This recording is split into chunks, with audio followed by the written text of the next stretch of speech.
Well, as I was just telling her, it's all about the angle. This is the Mia show, so we got to make sure. And she's got a story highlight on her Instagram that's Mamma Mia. So we got to make sure. See, you know. Is that Italian heritage, actually? No, that's just my favorite movie. Okay. I have not seen Mamma Mia. I have to see it at some point. There are a lot of movies I've been catching up on. This is now the Us show. You're officially exiled. I will say big Mamma Mia lover, but also super pretentious about ABBA lover first. Okay, valid. Very no, pretentious. I can let that slide. They did it best. That's fine. Well, apparently I'm off the show. Good night, everybody. Let's get out of here.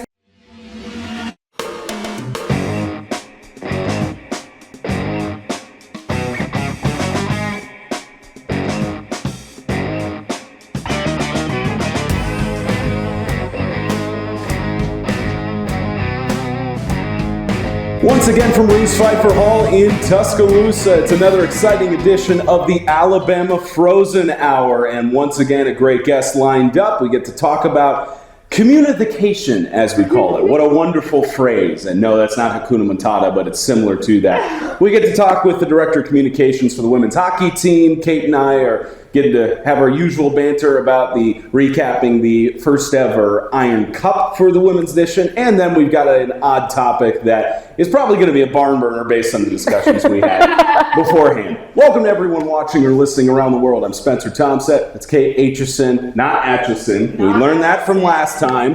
And joined by our wonderful guest, Mia Perez. Proud to be with you in Tuscaloosa, Alabama. Both Preston and Hannah are out this week. Wishing them all the best as they prepare for their respective exams and other issues they've got going on. But still going to be a lively discussion no matter what happens. So, as mentioned, we got the Director of Communications for the women's hockey team and Mia Perez joining us today. Very interesting journey that we'll get into for her to get into the sport realm in that regard. And all of that through just a short amount of time in college, too, because now sophomore year this year, right? Correct, yes. So very short turnaround in terms of changing majors and that kind of stuff, and we'll get right into it. But first and foremost, we appreciate you carving out the time on the chaos of your schedule, because we know you got a lot of things you do behind the scenes, to the point where we had to create our own Instagram, because that's how stressful it gets for Mia and company. But again, appreciate you taking the time and looking forward to the conversation. No, yeah, thank you for having me. I'm so excited. Absolutely. So we'll start out with this, and I always like to quote Ian Eagle, colleague in the sports media realm, who told me that you could talk to 100 different broadcasters, and in this case, sports media professionals, about their journey and how they've gotten to where they are today, and you would get 100 different answers. And as we alluded to, very much a different answer from 99 other people we would ask about their journeys in your case. But what has the journey been like for Mia Perez from the moment you knew what it was you wanted to do to now leading the women's hockey team in the city where legends are made? Yeah, so truthfully, at first, when I applied to Alabama, was a marketing major. And the more I learned more about it, I was like, God, this is just not what I want to do. And I had a friend, my roommate from last year, was like, oh, I'm majoring in public relations. Like, it's super cool. Like, told me all about it. And I was like, yeah, and I'm a spontaneous girl, so I changed my major on the spot, not even fully knowing what I was doing. Exactly, yeah. And I just came here, joined Capstone Agency, and in Capstone Agency, I was actually Savannah, our general manager's account executive. So I was like her boss. Oh, nice. And she was always raving about working with the men's hockey team and how much she loved it, the environment, the work that she was doing. And I was like, I'm down, like, where do I sign up? And she was like, no, I'm working for the women's team now, but like, come do the women's. And I was like, again, I'm spontaneous if you say so. And I applied and I got it, and now we're here. How many times have you changed your major? You know, I have never officially changed my major. Really? Okay. I was going to get into it because you remind me a lot of my journey, and like you said, many different journeys, but also everyone getting to a similar place in this very small concentration, I suppose. Mm-hmm. And so I touched on this last time, but the only time I changed my major was I graduated high school with my associate's degree in pre-med. Mm. So I was going to be like the whole shebang doctor type thing, and I kind of had the same, I've been working in the hospital, and it's not, I was going to college, same thing people do, where I was like, you know, I don't really like this. Like, it's cool, I like parts of it, but I'm burnt out. So I switched up my major, switched to Alabama, and kind of went full force in the sports thing. But then similarly, I went with the idea I wanted to do all like on-air broadcast sportscaster type thing. And the more you go throughout this education, this career, you find so many different things to do that you had no idea existed. Exactly. And so I'm sure the women's hockey team, like being spontaneous and getting involved, I'm sure you've had so many different like opportunities and seen things that I would assume probably have guided your career aspirations a little bit differently. Absolutely, yeah. I keep joking with my friends. I recently had my early life crisis where I'm like, now I don't know, do I want to do like PR and agency or like I'm loving the sports life? We're 20 and we're like, yeah. It's very real. See, I always tell people it's okay to not know what it is you want to do early on, and it's okay if you change your majors a couple of times. Maybe once you get towards that sophomore, junior year, you need to choose something because of the course starts and everything. But I do want to touch on, I like the idea of Dr. Aitchison. Like, that name sounds pretty good. That's what I thought. And certainly with your humor style, the funny bone would be a huge problem for everybody coming in and being treated in whichever medical facility you would end up being. Can't take anything seriously. But yeah, Dr. Aitchison, just imagine someone walks in and be like, your lab results came back bad. No, but I see you doing that. So. I would just walk and be like, bad news, like, you're down, I'm up. So. Was it ever a weird dynamic swapping from you being Savannah's boss to her swapping to being your boss? Because I know sometimes it can be a little iffy depending on management styles and things along those lines, but at least from what I can surmise from you and Savannah's interactions, there's no problems, like no animosity, everything just clicks. But was it ever weird in the beginning? I don't think so at all. I mean, even last year when we were on the same client team, like we ended up becoming really good friends just because we were involved in so many similar things and so many similar interests. And I think doing that transition, I honestly loved it because I'm a sophomore, she's a senior. So the tables were almost turned where I now got to learn from her, especially with her working in sports. I mean, she just finished a summer internship with the Oilers. Like, that's huge. Oh, yeah. Like, if there's someone that knows what she's doing, it's her. So I think being able to now learn from her and also grow alongside her with the program is super special, and I've loved it. No, I think that's great, and I think that's really apparent in the vibes of all of the management and the team and just everybody who works together. We've talked about it before, you can see the pure friendship and love that goes into all of it. Oh, yeah. And that you can tell there's not a lot of vibes of a hierarchy in any way. It's everyone learning from each other, working together, and being friends. And that's a really cool dynamic. Absolutely, yeah. And I mean, I have been blessed with such a good department that every single one of the interns, they learn from me, I learn from them, and we're a team. Like, we love hanging out together, talking to each other at the games, whether it's we're working or we're just hanging out, sitting there waiting for a game to start. We have too much fun up in that practice. It's just every time they're walking past, there's like almost like a Jim looking at the camera in the office. It's like,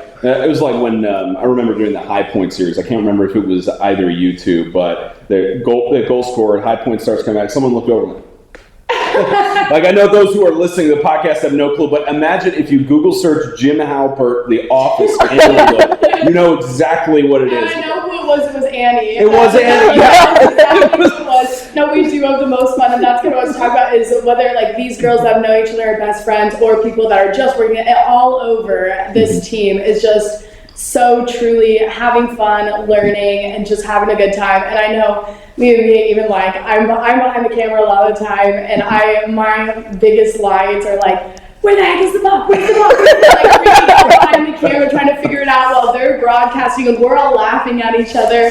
And then me and Mia are like screaming at the game as I'm trying to steady the camera. We like score. I'm like, yeah! Like, and we're all just bouncing around. It's honestly just the best time ever. It really is. Yeah, Jaden is our calming force today behind the scenes, but he's also the calming guy in the broadcast booth. Because I was talking to Preston about this on the last episode, where you have to, in the play-by-play side, you have to have a command and a sort of calmness. You can get excited, but you have to be steady with it. But like, I look over at Preston and he's just this whole yes. He's either that or he's like rubbing the lucky puck or something like that. Which we don't have it here today since Preston's not here. I was the keeper of the lucky puck the last couple of podcasts, but hopefully that doesn't deter anything. I feel like we're already up to a great start on this, but hopefully the lucky puck being gone doesn't make any difference in that regard. But maybe it'll take a turn for the worse on this one. So, as you know, because you listen to the podcast with Kira, we did a dive on people's LinkedIn and social media to try to do some things. And we were talking about this. Shout out to one of my favorite television shows, Bar Rescue. Fantastic. I was just watching that right before I came here. She has the same name as Mia Mastriani, one of the experts. I love that But she was telling me that she is not skilled as a cocktail crafter, doesn't know as much about the alcohol side, but as a coffee maker, anytime you were mentioning you go back home and you work as a regular barista during the summer and everything. Again, very 180 from the sports side. Oh, for sure. I mean, you work on public relations a little bit when somebody says they ordered extra foam and not light foam. But yeah, for sure. But it's certainly with internships and the different paths we take, it prepares you in certain ways for where you are today. So on the barista side, what lesson would you say you took the most from that position that's prepared you for the director of communication side? I think remaining calm under pressure, or when I'm busy scrambling, feel like I'm doing 17 things at once. Yeah. So where I work at home, it's really similar to like a 7-brewer, like Dutch Bros vibe. So being able to still have that energy and that excitedness to do my job while I'm like sweating in 105-degree weather outside and making drinks. They make you drink drinks outside? We take the orders outside, but we rotate. I've always said, like in high school, I'll work any fast food job, but I will not stand outside and take orders. No, but I do. I do. Imagine Kate at the Chick-fil-A drive-thru, like with the tablets and everything. You just say, no, I would be so rude. Like, I have great customer service skills, and I just cannot get my face is very expressive. I can't keep it on my Totally. face. But what was your order at that place? Okay, so this is my hot take, and everyone yells at me, even customers would, because I worked at a coffee place. Prepare the vocal cords. Yeah. I worked at a coffee place, but I'm not the biggest coffee fan. It's okay. So, I had a customer one time literally tell me, then why do you work here? And I was like, because I can make it. I won't drink it, but I can make it.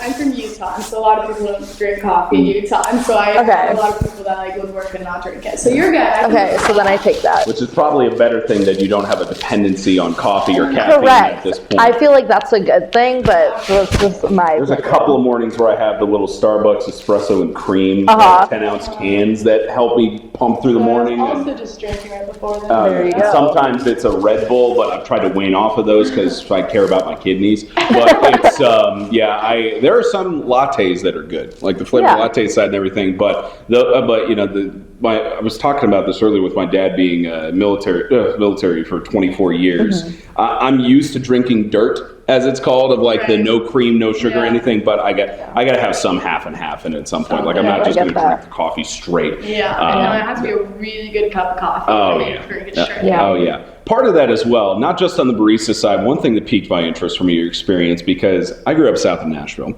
and you interned for a bit with the Country Music Association, have that on your resume, which I know we're in the South and there's not as much yee-haws down here. Their replacement is Roll Tide Roll in that regard. But Country Music Association, how did that prepare you for today? I think being willing to learn in an environment that you're not used to or almost inexperienced. So I was a temporary media staff position for them for the Country Music Awards. Oh man. It was amazing. Probably best day of my life. I went in pretty much blind, like literally not knowing what I was doing. But I'm a big believer in you lose every opportunity that you don't take advantage of or you don't try for. So I went, did it, loved it. My boss for the day, Kennedy Strickler, she was amazing. I still talk to her frequently now. I think just definitely being able to learn and being open to not knowing what you're doing but figuring it out. You ever been to the CMA Fest? I have not, but I've had close people that have been and heard right about it. I've been maybe once or twice, like in my younger years, and that would very much be up your alley. I've been to Country Thunder. I went to Country Thunder. I love any music festival, love country music, love it all. I love to hear it. I also love just this attitude that keeps coming out when you're talking about your life of, take all the opportunities and learn on the spot and this and that. I think that's fantastic. How do you keep that kind of positive, ambitious energy when you're struggling, whether you're struggling in college, like mentally or physically, you have a lot going on or whatever? Like, how do you push through with that mindset? Honestly, I think what's inspired me to be that way is both my parents. They both are probably the hardest working people I've ever met. And I mean, I think just nature versus nurture. I had a little bit of both of it. I grew up in a great home with great parents. And I think just watching them work that hard and always continuing. Obviously, I think my work has somewhat paid off. So I think that's a good reminder. But definitely, yeah, just thinking about them and where they came from. Oh, yeah, it's still paying off, too, because you still got plenty of time to reap the rewards of your experiences. And we were talking about this earlier. Shout out to Tony Ribaldo, one of my colleagues in the PhD program, because you're involved in industry immersion. I am, and yes. especially seeing it from the outside. I haven't actually, other than hearing the stories from Tony and hearing a little bit from you and from some other students in that regard, it's a great opportunity that CNIS offers for students to actually go out into the field, go to these experiences, whether it's for a week or a weekend in different cities, because certainly we have a plethora of opportunities in Tuscaloosa, but it makes way more sense in benefiting people's careers to increase your portfolio and increase that exposure in that regard. So Absolutely. On the industry immersion side, you got any favorite stories with Tony from the times you worked with her? So I actually have not gone on a trip with her. She went to LA last year, and I did not go on that trip. But I am convincing her to try going on our Chicago one this spring, which I'll be on. So maybe I'll come back and let you guys know how that one goes. I think I'm going to get her on, but so far we're working on it. When is that trip? That's actually the day after finals, I believe, in the spring. So yeah, that'll be a far away episode, but we'll definitely come back and chat about it. Turnaround too. Yeah. Especially to go through exams or however many exams you have to take, and then boarding on a plane to Chicago and everything. But still, with the industry immersion side, is there an experience you would say through that that has been most fulfilling for you? I think when I went to Nashville last year, so being from South Florida, I always knew I wanted to go up north and go into the South, which sounds odd, but I knew I wanted to be in the South, but I didn't know where. And I love that going with industry immersion, I was able to explore different cities, but as well as different career paths. And I think going there, I really loved that I was able to figure out, did I want something in-house? Did I want to work at an agency? Within an agency, what role did I want to take on? Did I want to be an AE, strategist, copy, etc.? So I think just being able to learn a little bit more about myself and my intentions with my career, because I very much am type A, so I'm a planner. I may have been a freshman, but I want to know 4 years from now, what am I doing? Sure. Yeah, and I love that gave me the opportunity to kind of help narrow down the path I wanted to take. I love that. Do you have any specific examples of things you saw or that you like yes or no that like pulled your path into the right direction? So one of the places we did see was Country Music Association. We went to them, and I mean, I love them. I love them as an organization and association. I love all the employees that work there. I think it was great. But then even going to the agency side of things, I loved that when I was there, I was so afraid being in capstone agency, being an account executive, that I was going to go into the real world and be like, oh, I don't like it. But going, I realized I did love it, and that was what I wanted to do. So those who are where I'm at right now, or as of lately, sports. So I'm everywhere. And I feel you so heavily. And I mean, I'm the most type B ever, but I'm like ever. But I think a lot of people, especially young women that are young, ambitious women, I can relate to on that, because you're young and having everything figured out. I'm also young. How old are you? I just turned 20 on Monday. That's right. I was going to mention it. I was waiting for the right time on that stuff, but happy 20th birthday. Thank you. I was going to say, I just turned 20 like just a couple months ago, and we're both people who want to have it all figured out now.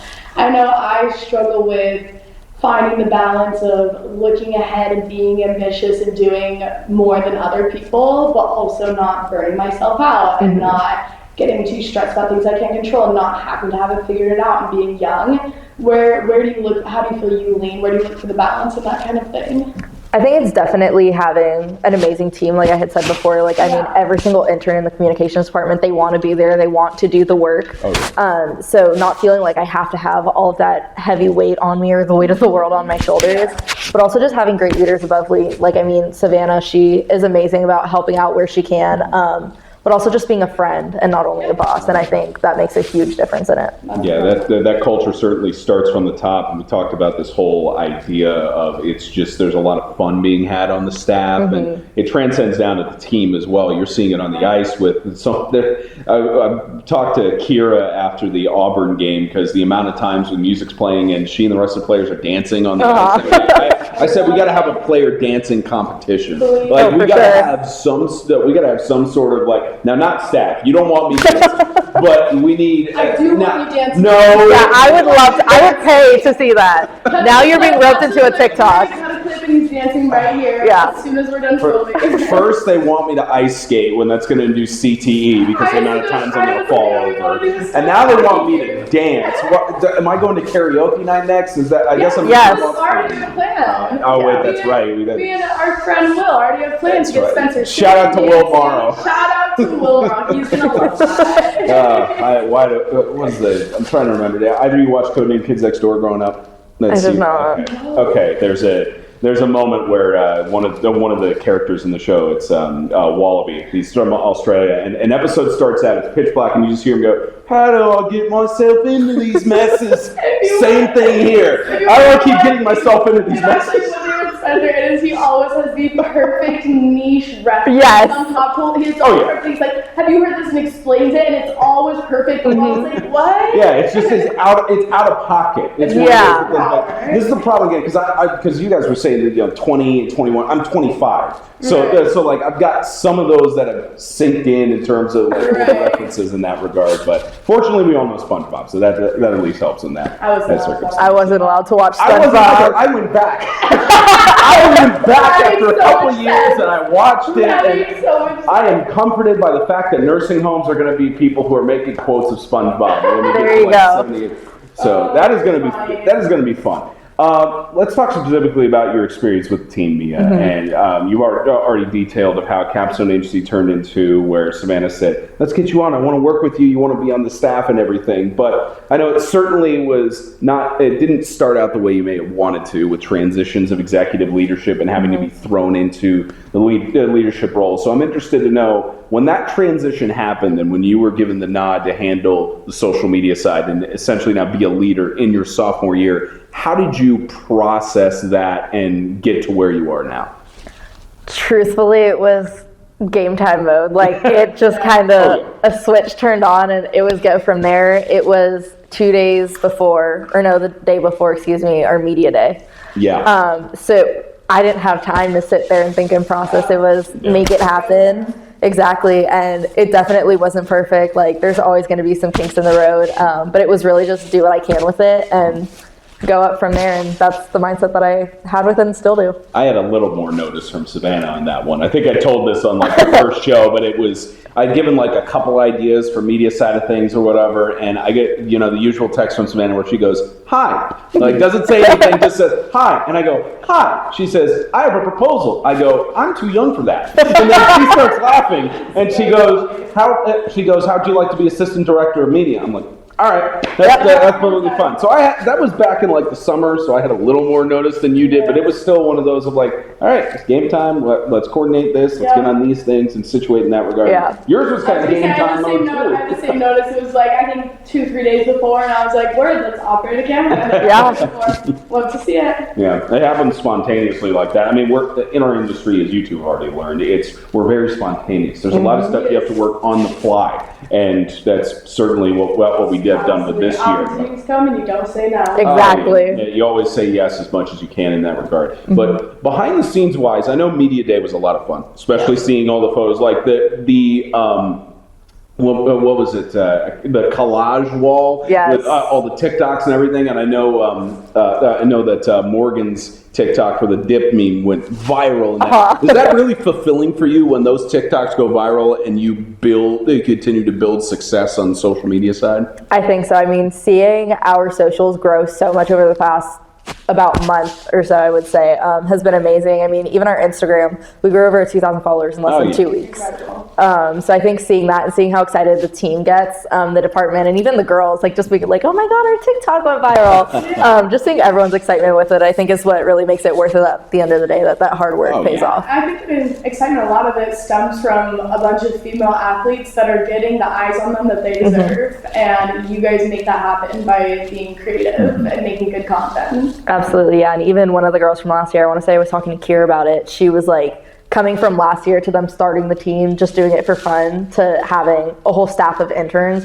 She was like, has been night and day, and just seeing it grow like overnight. She was like, we would not have been able to do this without you guys. And it really goes to show how appreciative the team is of the staff as well. Oh, and it was like when Morgan and Savannah were on one of the hockey podcasts early in the season, and there were questions of how what would you say to starting a team? And Morgan saying, you just do it, because you don't know initially. You can have these doubts of like, do we have enough people interested? Are there going to be enough people on board with this? And not just with the team, but even with the organization on campus. Because I mean, the same thing could be said. I know it's been a while since Girls Club Alabama was started, but same sentiment with them of let's just start this. Let's get this going, because easiest part is starting an organization, but keeping it running and keeping it as a well-oiled machine is the challenge. But seems like on the communication side, you guys have some challenges, but not that much to worry about. Yeah, so far we're doing good. And I mean, I totally agree. It was more of a, once you start it, you can't stop, and you got to keep going, and you're going to figure it out each day, in and out, how we're going to make it happen, and we do.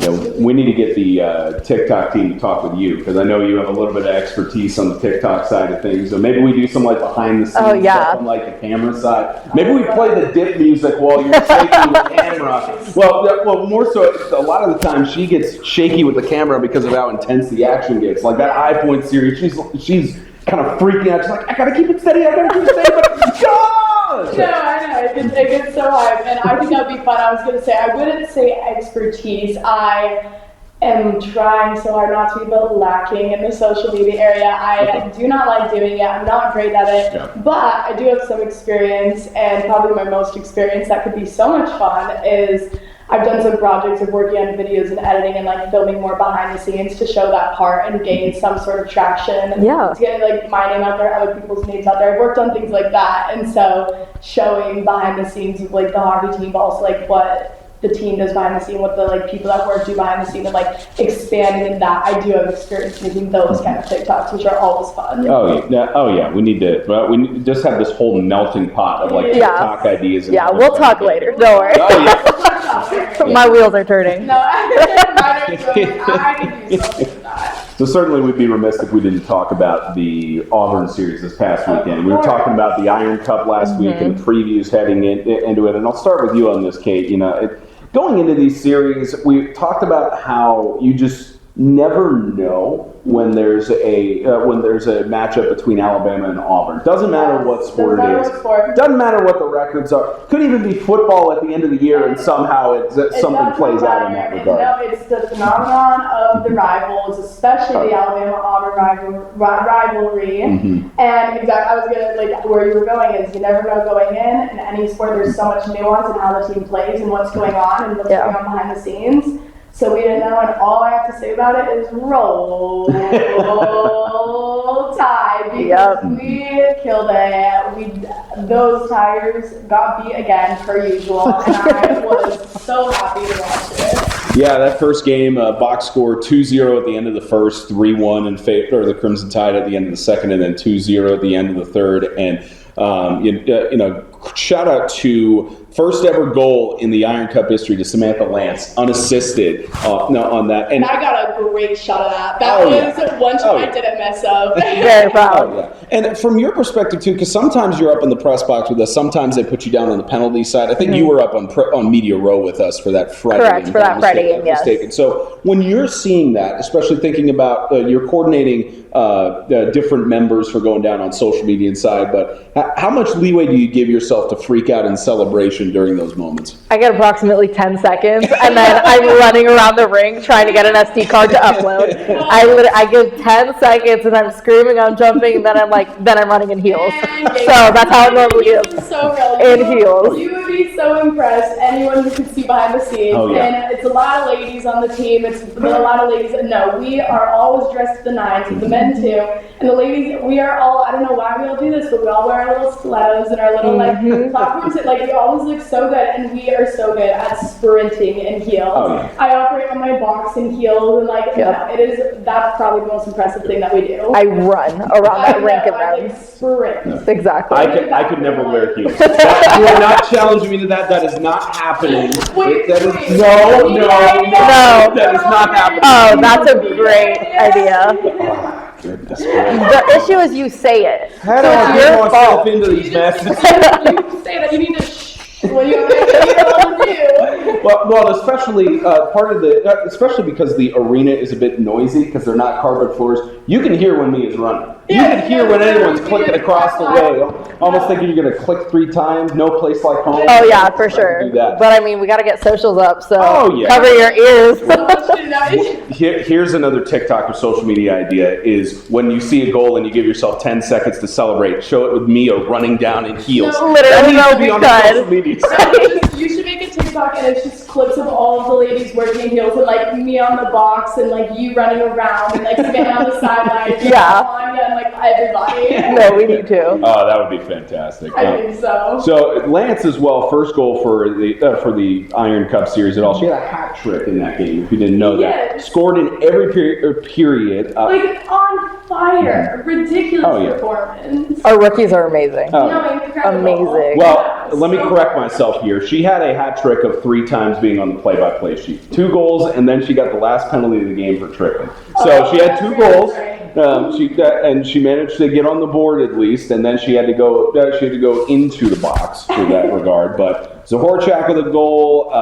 Rachel Guarino scored for Auburn within the first 22 seconds of the second period, and that's where Alabama started taking it up a notch. And then the penalties started raining down, where you could hear from the first game we were up in the main arena. We were up on the press perch. You could hear the frustration from the coaching staff. Like there are a couple of penalties on there, and look, again, I try not to bash the officials. It's a hard job. They have a lot of challenges on that. There are a couple ones that you could call one way or another. I remember there was one where two players around neutral ice. They hook each other. Both of them fall to the ground, and there's no call. And I'm like, you got to call something at that point. Even the calls gives them even more. This is absolutely just a more physical game, and that absolutely goes right back to that rivalry. Always for sure. More physical, higher penalty ridden game. Oh yeah. Trinity Alexander also had a goal on there. Claire Carson with a couple of goals throughout the game. Saber scored on that one as well. 7-1, a great way to start out the Iron Cup. Absolutely, for sure. And then the second game, we got relegated to the practice rink for the first time, even though we were told we were going to be on the main rink, and they sent us there for what was it? 14-year-old ice league, I think. I think so, yeah. Something like that. So they relegated us. We got our stuff set up, and we had to go down that way, but didn't phase the Crimson Tide, didn't phase the team in any way. I mean, coaching staff again upset at some calls that were not made, but.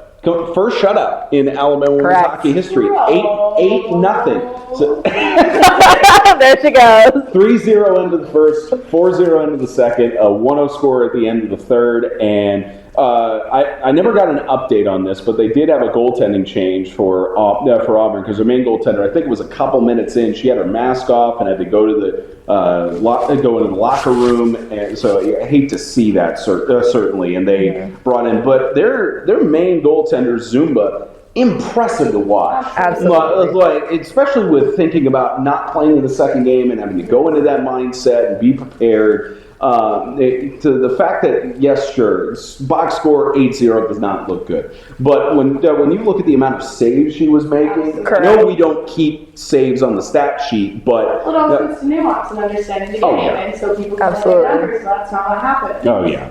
But at least on the Alabama side of things, again, you have no penalties for Auburn in this series, which is a little bit of a shock to me, especially with how you mentioned how physical it was. Absolutely. And all, Oh yeah, it was a good start to the Iron Cup rivalry.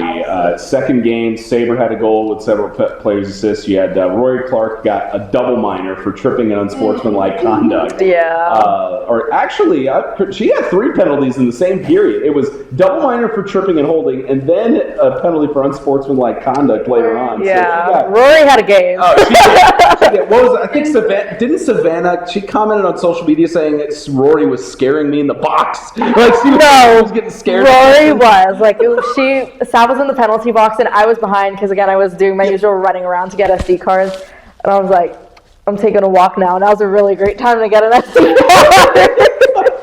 Oh, shout out to Rory Clark on making us laugh, but also scaring us. Oh, for sure. Kira Duffany also got a goal on the game. You also had Lance at a couple. I think, did Lance actually? Lance had 2, I believe. She had 2. She did not have a hat trick in this one. A lot of the hat tricks happened in the Georgia series, and I think there was maybe 1 in the South Carolina series. Let's see. Emily Scott got on the board, so she got good, especially on assist. It amazes me how many of these are unassisted, but even when you have goals that have 2-3 players involved, like Kira's goal was credited an assist to both Scott and Sineski got on the points board. She's been, I know they've been passing the puck a ton to Freya and trying to get her first goal. Same with Rory Clark, and they were trying to finally get both of them to get on the score sheet, but not quite yet. They're still searching for it. We're getting there, though. Get there at least. And then it was rounded off, the final goal scored by Grzybowski with about 8 minutes left to go in that second game. But, roll tide roll. I think exactly. it went Keep it going. Those couple of series. But it's a great showing out by Auburn, too. I think we had a good mixture of fans that were in attendance at the Pelham Arena, which shows, again, I mean, it's not that far of a drive as compared to, say, Georgia or when eventually South Carolina is going to come out to us. But some of the fans travel pretty well. Like, even in South Carolina, we had a lot of people that were showing up to Irma. We did, yeah. It was a good amount of fans that came out, so it kind of helped with the crowd noise a little bit in terms of the split and such. But that's your recap on the Auburn series. So now Alabama resting the rest of their season. I believe it's now 5-1 on their record. So only loss was that early riser in South Carolina. And we talked about this last week about they added the Columbus Classic to the schedule with that tournament being rescheduled. You said you're traveling on the road for that one. How excited are you to go out to Columbus in a couple weeks? I'm super excited. I mean, I love being with the team. It's so much more than just like getting close with the staff. It's also the girls. They're amazing. They love the communication side and all the socials that we do. And they're a time and a half, so I'm excited to travel with them again. How many TikTok rejections do you get a week from the girls? Honestly, no, like I have not had a TikTok yet where they're like, yeah, we're not doing that. Like they are there all any ideas they give you that you tell them? Actually, yeah, like some of them, the one that Morgan did, we downloaded hers, took off the TikTok watermark, reposted it. Like they love doing them. Even me today, half of them, they were like disappearing, and I'm calling them like, where are you? Because you need a picture, and they're making a TikTok in the corner. It is. That's literally half of my job. Oh yeah, that's fun. All right, we've got our odd topic that we're ready to discuss on here, and we already started having a heated debate before we got on camera for this kind of thing. We were originally going to go favorite Christmas movies, but we're not to Christmas yet. This is essentially a week before Halloween when this episode publishes, and we're not quite to Halloween, so we are going to talk. We'll have some sort of favorite odd topic next week for the Halloween episode. But we have to ask. The favorite Halloween movies, and you can see the look on her face. She has got a whole rant that she has loaded up that she's about to give. So I think I'm just going to let her take it away. Is it favorite Halloween movie or favorite holiday? Okay, I was in touch for that. But like, what I was going to say wasn't even a whole rant. It was what we were talking about before is me as a huge Christmas lover, and my hot take, it's not even a take, it's just my hot opinion that I hold is I'm a Christmas hater. I don't. I can't. She kept getting lumps of coal. That's why. Yeah, exactly. I was never well behaved enough. Exactly. I don't want to even get it's a boring rant. It has to do with over consumerism. Nothing that interesting, but I also just stressful times. Not don't love the whole gift. Anyway, don't whatever. But when we're talking about the holiday movie, my answer is the one thing I love about the Christmas season is Hallmark movies. Any Hallmark movie. Hallmark. It doesn't matter. I love well done movies and have thought and everything, and that is my one little brain rot is I will watch a Hallmark movie. If I can predict how it ends, I love it. No, yeah, it's just so real. It's just brain candy. Yes. Because I was going to say, Hallmark is the same formula. But that's the good thing. It's like comforting. So like when I don't want to think, I don't want to feel, It's like I just put it rereading on. your favorite book or like watching your comfort movie. It's like you can watch a comfort movie that you know exactly what's going to happen, but you haven't seen this version. Yes, there's like 1,000 variations. Yeah, like which It's perfect. variation am I It's feeling such right a now? such a cheesy Hallmark answer. Quite literally, just the. Oh, No, but that's the best answer, like, which is very odd considering you don't like I was not expecting that.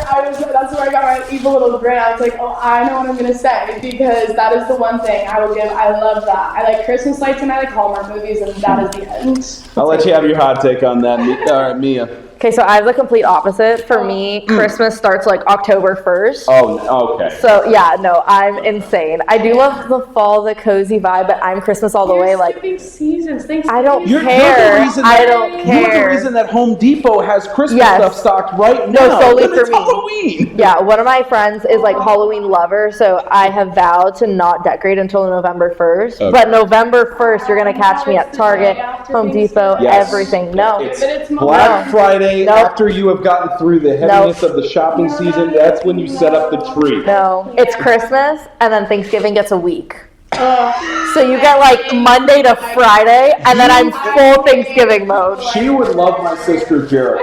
No. She does the same. We would thing. get along Yeah, great. you and Jericho Like, would have a amazing. fantastic vibe, but I can't. She has like a 12-foot skeleton in front of her house right now, like for celebrating And I love Halloween that. stuff. She's got that and does like my family. We had to put up a 12-foot Christmas tree every year. Yeah, I And somehow you- wrote my parents into getting two. two There's- 12-foot Christmas trees. It's not 12, Okay, okay. but it's 2 Christmas trees. One in like the formal living room that no one ever touches. That like, why is it a room? And then our like family room, I have 2. Oh, here's- Well, we got fake ones. No, even though So- they're still expensive. They are. Like, It's an investment. Story time, very quickly. My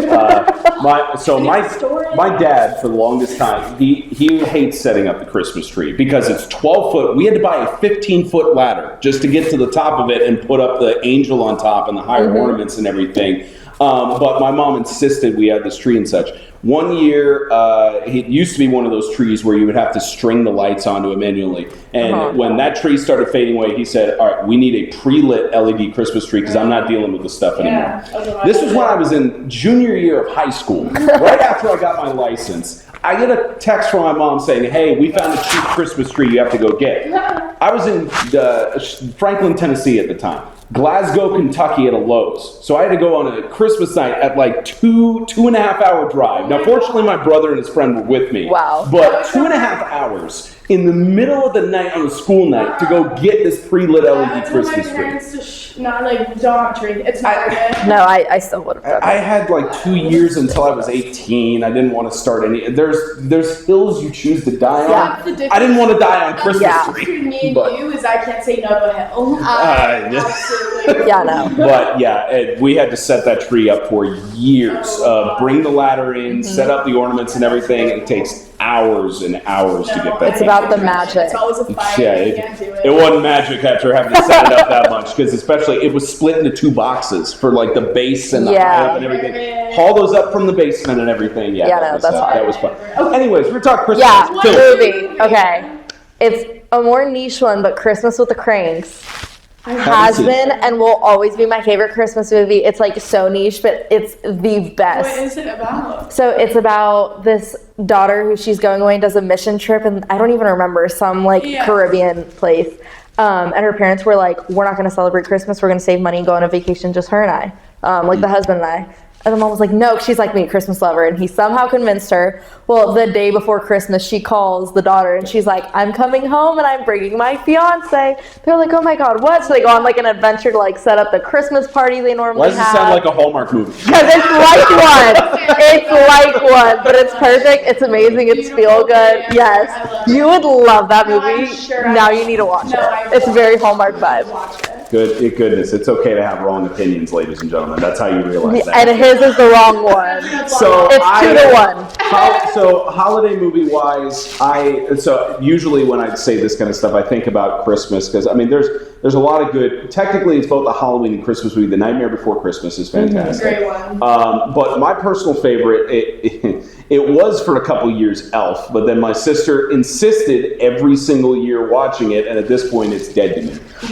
So my personal favorite, The Muppet Christmas Carol. Oh, that's a good because one. it is almost a mirror image of the original book by Charles Dickens, and it is just it is. I mean, I think the Muppet Studios got the idea when they realized they could do Fuzzywig with Fozzywig. I think they realized they could off of it. But no, it's great. And normally I'm not a musical guy. Like I don't enjoy musicals that much, but this was one of those cases where that is where it worked. It actually seemed to work, and it was pretty good on that regard. That's a great answer. That one's mine. There's also Scrooge. Is also really good. The one with Bill Murray, and where he's this corporate executive and gets the 3 ghosts that visit him in that regard. So it's both of them are good in that front. So it didn't get as heated as it was we kept it so civil. We kept it civil at least. We were good. Note to everybody: don't watch Hallmark movies, so they'll stop making them. Do watch Hallmark movies.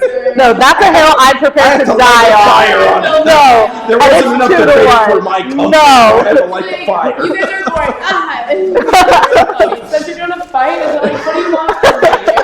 Do you want me to get feisty? If he's missing next week, you know why. I'll be missing in action. It's either that or the hockey players are going to come up to me. I'll get checked into the boards. Probably. I'll get checked into that. I'm just sending you to them. They can deal with you. I say send me to the gulag. Just send me to Pelham. Yeah. Send me on the boards. All right, everyone. Literally. Mia, thank you so much. We really appreciate you joining us, and we certainly say of all of our guests, and that we appreciate the behind-the-scenes work that you do. And it's no exaggeration. She's running around a lot, a lot, especially during the times when Savannah has to be in the penalty box and everything. She's the go-to girl and the backup of trying to make sure everything else is coordinated. And there's times where even when I have the headset on, when I hear those clicky heels, I'm like, there goes Mia. There goes Mia. But yeah, we appreciate you coming on the show. No, thank you guys for having me. I really love being here. Any final thoughts before we head into this bye week? I was gonna say it's just been an exciting season, and I think this podcast is also a great example, and the team and social media and everything, that this is truly a student-run organization of students that are ambitious, wanting to learn and figure things out. And so going into kind of taking a little bit of a break, it's I know I can speak for myself and everybody else involved. Our resumes have significantly improved and our skill sets have expanded. Oh, absolutely. Yeah, for everybody else involved as well, they're getting this valuable experience, not just on the podcast side, but in the behind-the-scenes production side or communications, marketing, whatever you have. It's good stuff in that regard. So that's going to wrap it up for this episode of the Alabama Frozen Hour. We'll have another great guest for you next week as we continue along in the rest of the year. For Kate Aitchison, Mia Perez, our producer Jaden Watson, all the hardworking men and women that make this run so smoothly, I'm Spencer Tomsett saying so long from Reese Pfeiffer Hall. Another episode in the books of the Alabama Frozen Hour.